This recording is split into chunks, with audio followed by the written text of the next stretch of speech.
السلام علیکم ورحمۃ اللہ وبرکاتہ۔ محترم ناظرین و سامعین، ایک سوال یہ آیا ہے کہ مسجد میں جا کر کیا کرنا چاہیے۔ آج کل جو ہے مسجدوں کے اندر جو کام کرنے چاہیے وہ تو ہو نہیں رہے اور فالتو کے کامیں ہو رہے ہیں، تو سوال بہت اہم ہے کہ مسجد میں جا کر کے کیا کرنا چاہیے۔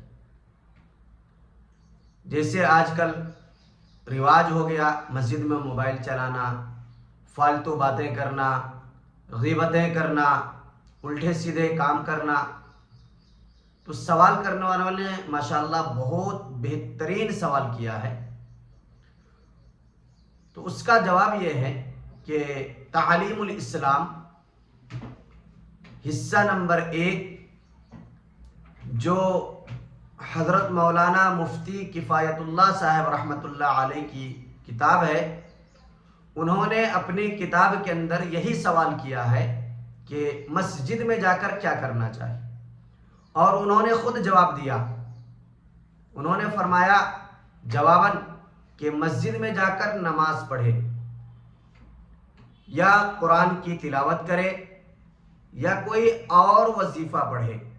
یہ 3 کام مسجد میں جا کر کے کرنا ہے، نماز پڑھے، قرآن مجید کی تلاوت کرے یا کوئی وظیفہ پڑھے۔ چوتھے نمبر پہ انہوں نے فرمایا کہ یا ادب سے چپکا بیٹھا رہے۔ مسجد میں کھیلنا، کودنا، شور مچانا، دنیا کی باتیں کرنا، غیبتیں کرنا، یہ سب بری بات ہے، اس سے بچنا چاہیے۔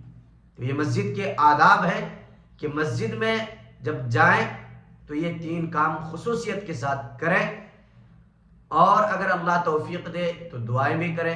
لیکن فالتو کام، بیکار کے کام، جیسے مسجد میں بیٹھ کر کے موبائل چلانا یا عام بات ہو گئی ہے، تو اس سے گریز کریں، اپنے آپ کو بچائیں، یہ زیادہ بہتر ہے۔